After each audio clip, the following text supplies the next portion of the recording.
Nakahinto sa gilid ng poste sa Skyway Upgrade southbound sa Pasay ang tanker na ito kaninang umaga. Kita rin na may nilalagay na buhangin sa nakapaligid na likido.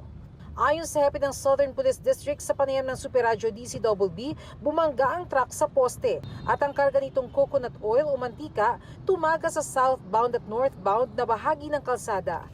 Bumigat tuloy ang trapiko roon. Alas 8, nandyan na yan, marami na talaga. So, bumper to bumper na yung sasakyan.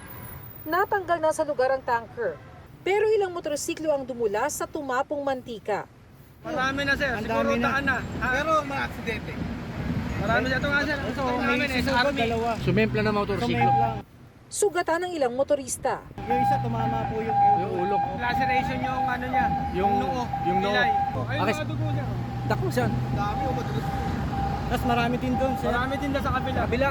Bago magtanghali ay hinatak ang oil tanker. Patuloy pang iniimbestiga ng aksidente. Wala pang reaksyon ng truck driver. Para sa GMA Integrated News, Bernadette Reyes, Nakatutok, 24 Oras.